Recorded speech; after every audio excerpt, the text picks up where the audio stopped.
Hi everyone, I'm Gina. And for as long as I can remember, I've been from China. Or so I thought. Please like and subscribe if you're enjoying my story.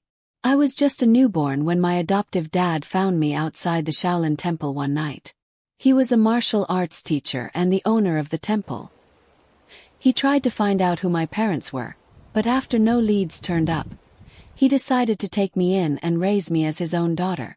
I never knew anything about my real family except for one thing, a very unique-looking necklace that had been left with me. That was the only clue I had. Growing up, I was weaker than the other kids at the temple, but my dad was always there for me. He trained me hard, hoping I'd become stronger. Still, the other kids could be really cruel. They made fun of me constantly, and their words used to hurt deeply. One day, I came home upset after hearing more of their nasty comments. "Dad, everyone says you're not my real father and that I should go back where I came from," I told him, close to tears. He hugged me and said, "Honey, don't let their words get to your heart. You are my daughter, and you are super strong." "But Dad, I'm so small," I replied. "No, you're not," he said. "Look at this, it may seem small, but see how she's lifting a sugar cube. Strength should come from your mind, not just your body." His words always encouraged me, and I started focusing more on myself. By the time I turned 8, I had a sudden growth spurt. Soon I was taller than most of the kids my age. Over time, my martial arts skills improved a lot too, and I began winning many competitions. But even then, the kids at the temple stayed jealous and kept trying to mess with me. This went on until I was 17. And then, one day, something strange happened. I was walking through the market when I accidentally bumped into someone, and all my groceries fell to the ground. "Hey, watch where you're going," I said. "At least say sorry." But he just ran off into an alley.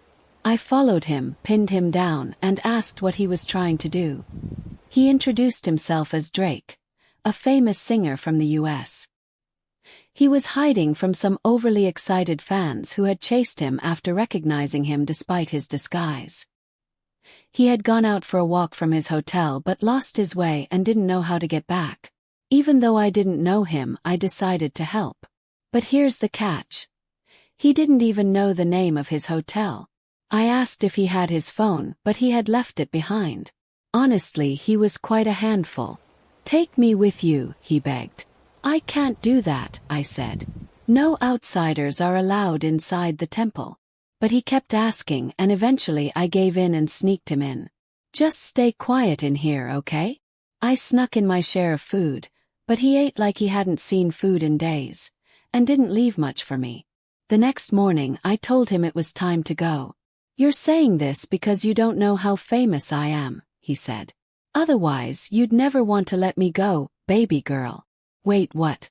Who did he think he was? Suddenly, he grabbed my phone and started showing me pictures of himself online. That's when I noticed something strange. A woman in one of the photos was wearing the exact same necklace I had.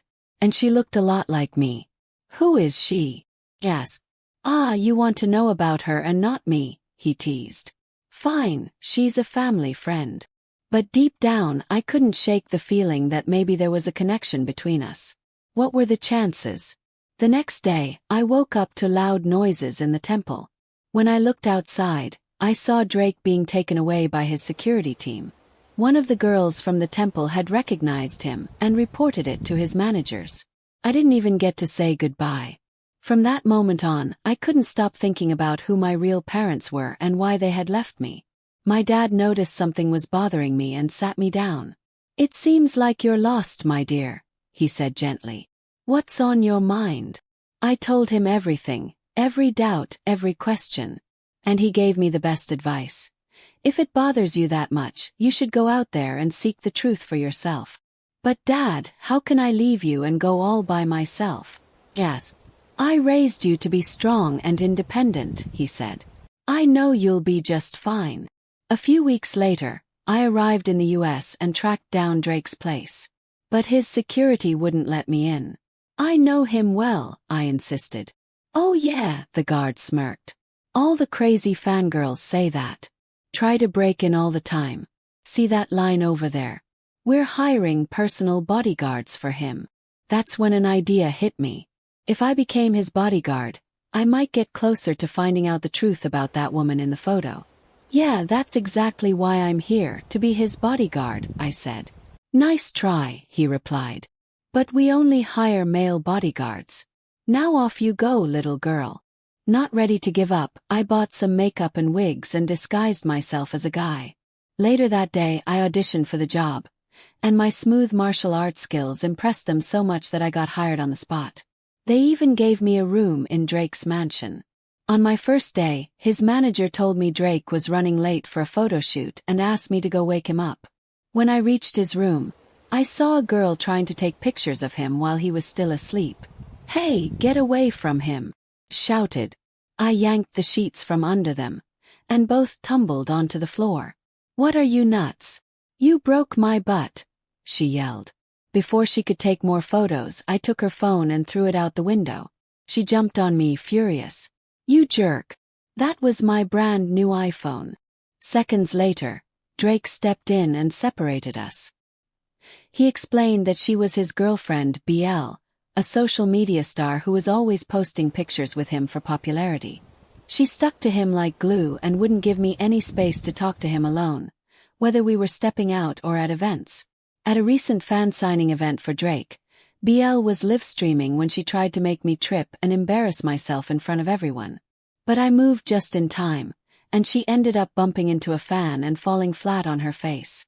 "Are you blind?" she snapped at me. The fans, seeing her rude behavior, turned against her. Some anti-fans even started throwing rotten eggs and tomatoes at Drake. I rushed toward him, shielding him from the mess, and got him safely indoors. After the chaos, I realized I smelled terrible and hurried to the washroom to clean up. But the moment I started washing my clothes, BL came storming in. "I knew it," she shouted. "You're a pervert and have been following me this whole time." "What? Are you serious?" I replied. Then I realized I was in the girls' washroom. She dragged me out in front of everyone. "I want you to fire this guy immediately, Drake." He followed me into the washroom. "I swear it." But before I could explain, Drake surprised me by stepping in. "He didn't follow you," he said. "It was me who asked him to go look for you." He took my side in front of all those people, over his own girlfriend. Had no idea why. Later that night, I saw him sitting alone in the garden. I went to talk to him. "Hey, are you okay?" he asked. "Yeah, all thanks to you, man," he said. "You were the one who came to save me." "Oh, that's just my job," I replied, brushing it off. He then patted the seat next to him, signaling me to sit down, so I did. "Why did you take my side today?" finally asked. "Because I knew BL was lying," he said calmly. "I've known her since we were kids, and I know when she doesn't like someone, she makes a big deal out of it." "But still, she's your girlfriend," I pointed out. "I wish she wasn't," he admitted. "I always saw her as a friend. One day she asked me out and I said no. But our moms are best friends, and mine told me I couldn't break BL's heart." "But you should have told your mom you didn't love BL," I said. "I did," he sighed. "But she never listens. Like how she won't listen when I say I want to take a break from music sometimes." "But I thought you loved creating music." "I do," he said. "But I want to do it at my own pace. My mom keeps pushing me into ads and other projects all the time." "Then tell her to stop," I said. "If you don't like something, you don't have to do it." "You're right, man," he said after a pause. "I'm just sick of everyone trying to use me for their own benefit. I can't even talk to any of them about this. But I'm glad I found a friend like you, someone I can trust." His words hit me hard. There I was, sitting beside him, lying to him for my own reasons too. Just then, a mouse ran past us on the ground, and without thinking, I squealed loudly and jumped straight onto Drake's lap. "Oh my God!" gasped. "What's wrong?" he asked, clearly confused. "I don't know. I thought something was about to attack you, and I just wanted to protect you with my body like a human shield. It's just my training, you know." "Okay," he chuckled. "And is the girly scream part of the training too?" "Totally," I said quickly. It's like a war cry. It's supposed to scare the enemy. It has to be shrill. He laughed again. Makes sense. You wanna get off my lap now, princess. Embarrassed, I scrambled off his lap, muttering an excuse and practically fleeing the scene. That had been way too close. I'd acted like such a girl, and almost blown my cover. I couldn't tell him who I really was. Not now. He trusted me, and if he found out I'd lied, he'd feel completely betrayed. From that point on, I started keeping a closer eye on all the women around him, hoping I'd find the woman from the photo soon. Meanwhile, Drake began standing up for himself with his mom, choosing to focus on things he truly loved, like playing soccer. He also started ditching BL more often, and we'd sneak out together for motorbike rides and greasy burgers. Come on, you can't finish a whole burger. Teased once. Be a man, he joked back. I'll finish it, dude. We both laughed. Not all of us inhale our food like you, I added. Then I noticed he had mustard on his face. Without thinking, I leaned forward and wiped it off with my thumb right near his mouth. He looked at me quietly, and I swear my heart skipped a beat. Luckily, his phone rang just in time, breaking the moment. I was pretty sure he thought I was his gay bodyguard now.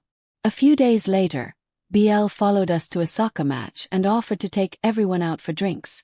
I hurried to the shower room first to remove my disguise before anyone could see me. Just as I finished taking off my wig and makeup, I turned around and saw Drake standing there. I let out a loud scream. Shh! He whispered urgently, pulling me into one of the shower stalls. Stay quiet or someone's going to see you.